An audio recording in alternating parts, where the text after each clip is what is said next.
एस्ट्रोगुरु channel के सभी दर्शकों को मेरा हृदय से नमस्कार। प्रिय दर्शकों, बड़ी प्रसन्नता होती है आपके जब कमेंट्स आते हैं और आप हर वीडियो में अच्छी तरह से समझते हैं, देखते हैं तो और अच्छा लगता है। सूझबूझ वाले हैं आप लोग, इसमें दो राय नहीं है। हमारे बहुत सारे दर्शक बहुत ही अच्छे हैं और अपने कमेंट में जानकारी के लिए जिज्ञासा भी देते हैं। हम हर एक कार्यक्रम को बड़े हिसाब से आपके सामने प्रस्तुत करते हैं, यानी कि बगैर रिसर्च के हम आपके साथ कोई भी चर्चा नहीं करते। इस वीडियो में हम आपको सूर्य के दूसरे घर में होने का क्या फल मिलेगा, क्या प्रभाव रहेगा और सूर्य के उपाय। खराब है सूर्य तो, अच्छा है सूर्य तो। पूरी तरह से पूरा वीडियो देखिएगा और ध्यान रखिएगा, हम आपको बहुत जल्दी ऑडियो के अलावा वीडियो में भी समझाएंगे हर एक ग्रह के बारे में बहुत अच्छी तरह से। जो हमने 32 वर्षों में सीखा, जाना, आपके सामने वह प्रस्तुत करेंगे। तो क्या सूर्य दूसरे घर में अच्छा करता है? मैं आपको सबसे पहले ये बता दूं, सूर्य मेष राशि में उच्च का होता है और सिंह राशि में अपनी स्वराशि का होता है, क्योंकि सिंह के स्वामी सूर्य हैं और लग्न के कारक सूर्य भगवान है। भगवान भास्कर लग्न के कारक हैं, इसलिए यदि लग्न में सूर्य हो तो सदैव अच्छा करता है ऐसा नहीं है। लग्न में सूर्य हो पर किस राशि का है और उस राशि का स्वामी किस घर में बैठा है, इसका बड़ा महत्व होता है। बेशक लग्न को सूर्य रहने के कारण सजा तो देंगे, आपका तेज तो बढ़ा देंगे, लेकिन क्या आप बुद्धिमान हो पाएंगे? इन सभी बातों के लिए हम आपको हर एक वीडियो के बाद समझाने का प्रयास करेंगे। तो चलिए, सूर्य दूसरे घर में है तो क्या फल होगा। जन्म कुंडली के दूसरे घर में अगर सूर्य है तो जातक के मुख में रोग होता है। मुख में रोग जैसे दांत में, जबान में अथवा किसी भी प्रकार का मुख रोग हो सकता है। बहुत ज़्यादा बोलने वाला भी हो जाता है, इसको भी मुख रोग ही कह देते हैं। अनावश्यक वार्ता करने वाला हो जाता है, बहस करने वाला हो जाता है तो मुख रोगी कहेंगे। हाँ, संपत्ति वाल होता है, ऐसे व्यक्ति के पास संपत्ति होती है, पैसा होता है, लेकिन हमेशा होता है संभव नहीं है, क्योंकि द्वितीयेश कहाँ पर बैठा है इसका भी परिणाम आपके ऊपर लागू होगा। हाँ, भाग्यवान होता है दूसरे घर में सूर्य, लेकिन कहते हैं लाल किताब में लिखा है कि ऐसा व्यक्ति झगड़ालू होता है। और हाँ, सच तो यही है कि जो सूर्य है वो तेजस्वी है, तो बेशक ये किसी की चप नहीं बर्दाश्त करेगा, किसी की बात नहीं बर्दाश्त करेगा ऐसा जातक, और अस्पष्ट बोलेगा तो झगड़ा होगा, इसलिए झगड़ालू कह दिया गया। आंख के स्थान, दाहिने आंख का जो है कारक दूसरा स्थान है, तो आंख और दाहिना कान और दांतों का रोगी होता है।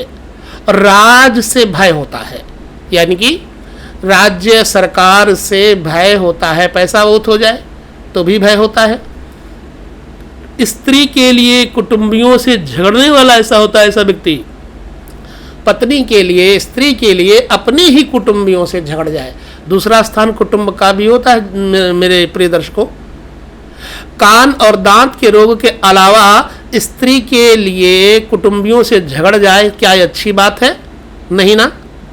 अगर अच्छी बात नहीं है तो उपाय करना चाहिए, हम आपको उपाय भी बताएंगे। तो दाम्पत्य जीवन में दुखमय रहता है तथा लोहा तांबा के व्यवसाय के से यह पैसा कमाता है। लोहा, तांबा, सोना धातुओं से पैसा कमाता है। उसे पशु का सुख तो प्राप्त होता है जिसके दूसरे घर में सूर्य हो, लेकिन वाहन आदि का सुख नहीं प्राप्त हो पाता।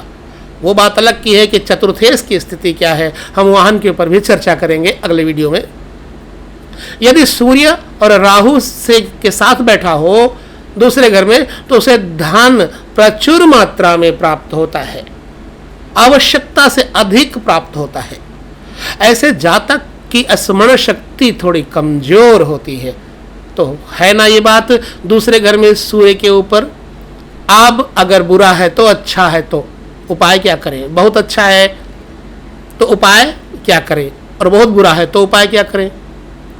ठीक है, इसी पर दूसरे स्थान के सूर्य के ऊपर लाल किताब का अपना मत है कि ऐसा व्यक्ति फौजी और नजवी खुनमवाए होगा, क्योंकि लाल किताब की उर्दू भाषा है। सवारी और चौपाए का सुख मिलेगा, लाल किताब लिखता है। अपने बाजुओं और खुद हिम्मत और ताकत का मालिक होगा, खुद दूसरी मेहनत, दोगुनी मेहनत की आदत होगी, हुनरमंद होगा, हुनरमंद की ताकत उसके अंदर होगी, और खुद सच्चा होगा और सच्चाई पसंद करेगा। ऐसा व्यक्ति शौकीन ख्यालात का मालिक होता है, इज्जत और बुद्धि का मालिक होता है, और कभी खुश तो कभी नाखुश यानी उदास हो जाता है। हरदम इस व्यक्ति की तबीयत बदलने वाली होती है। जिस प्रकार यानी जिस कदर सुखी दाता, उसी कदर राज मर्तबा और ऊंचा दुश्मन अधीन होगा। यानी अगर इस व्यक्ति का दुश्मन है तो इस व्यक्ति के अंतर्गत वो दुश्मन चलेगा। अब ये बातें तो हो गई, लेकिन हमने आपको उपाय नहीं बताया। आप बोलेंगे कि उपाय तो बताया नहीं, तो हम अब आपको दूसरे घर के सूर्य के ऊपर बताने जा रहे हैं उपाय। बड़े ध्यान से इन उपायों को करिएगा। यदि आप करते हैं और लाभ मिलता है तो बताएं, नुकसान मिलता है तो बताएं। पहले तो मैं आपको बता दूं कि पहले घर में यदि सूर्य है तो उसका उपाय पिछले वीडियो में मैंने बताया, किंतु अधूरा रह गया था। पहले घर में सूर्य हो तो व्यक्ति को शादी जल्दी करना चाहिए ताकि सूरज और अच्छा हो जाए। और दूसरी चीज है, दिन में पत्नी के साथ कहीं भी सहवास करने का विचार न करें, दिन में बिल्कुल सहवास न करें। नंबर 3, पति पत्नी दोनों में से एक को गुड़ खाना बंद कर देना चाहिए। चाहे पति छोड़ दे गुड़ खाना और चाहे पत्नी छोड़ दे।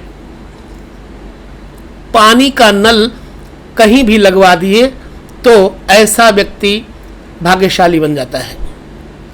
ठीक है। शनि की चीजें पानी में बहाएं और यूज न करें खुद के ऊपर। शनि की चीजें क्या है? कोयला, आजकल कोयला यूज ही नहीं होता। ठीक है। उड़द हो गए, कोयला हो गया, कुल्थी हो गई, तो बहुत सारी शनि की चीजें, उनको पानी में बहाएं। और नंबर 6, मंगल की वस्तुओं का दान करना चाहिए। ये तो पहले घर के जो शेष उपाय रह गए थे मैंने बता दिया। अब अगर दूसरे घर में सूर्य है तो उसका उपाय क्या होगा? भाई साहब, दूसरे घर में जिसका सूर्य हो वो फ्री का माल बिल्कुल ना खाए। कहीं भी कुछ भी मिले, अगर खा लिया है तो दे करके आए उसको कुछ ना कुछ। चाहे बहन बेटी दोस्त कहीं भी जाओ, अगर वो कुछ खा लिया है तो उसके उनके बच्चों को कुछ देकर आओ। नंबर 2, मन में संतोष रखने से किसी प्रकार की कोई कमी नहीं आएगी। यानी कि आपको संतोष रखना चाहिए, सच बोलना चाहिए और मौन रहना चाहिए। नंबर 3, शुक्र पर सूर्य का मंदा असर हो जाता है। यदि शुक्र पर सूर्य, क्योंकि दूसरा घर शुक्र का है, यहाँ पर दूसरे घर का मालिक कारक शुक्र होता है, तो शुक्र के ऊपर बुरा असर करेगा सूर्य, यानी धन को खराब करेगा। यदि धन खराब होता है तो धर्म स्थान में बादाम का तेल और नारियल चढ़ाते रहिए। और नंबर 4, जर, जोरो तथा जमीन के बेकार वाले झगड़ों से बचें। तो ये आपके दूसरे घर के सूर्य को ठीक करने में सहायता करेंगे ये उपाय। दूसरे घर के सूर्य के ऊपर और भी मैं बताता हूँ। यदि आप एतवार के दिन गुड़ की रोटी बना करके देसी घी में गाय को और बछड़े को खिलाते हैं तो आपका सूर्य अच्छा हो जाता है। नंबर 2, नमक का पैकेट ले लीजिए या सेंधा नमक ले लीजिए, रविवार के दिन किसी धार्मिक स्थान पर चढ़ा दीजिए, अच्छा होगा। आदित्य हृदय स्तोत्र का पाठ कीजिए, अच्छा होगा। गले में चंदन जो लाल वाला होता है उसके मनकों की माला ले लीजिए और रविवार के दिन धारण कर लीजिए। गायत्री मंत्र का जप करते हुए आपका सूर्य अच्छा हो जाएगा। सदैव भोजन के बाद अपने दांतों को साफ रखिए, आपका सूर्य अच्छा हो जाएगा। कभी भी अपनी जबान को गंदा ना करें, आपका सूर्य अच्छा हो जाएगा। दूसरे घर में यदि सूर्य है तो तो ये दूसरे घर के सूर्य का फल और सूर्य के उपाय मैंने आपको बताए। हम अगले वीडियो में तीसरे घर में सूर्य का क्या प्रताप, क्या फल होगा और क्या उपाय करना चाहिए, यह विषय देंगे। तो बस इस वीडियो में इतना ही, बहुत लंबा वीडियो हो जाएगा, तो हम लेते हैं विदा। पुनः आपके साथ मिलेंगे, तब तक के लिए नमस्कार।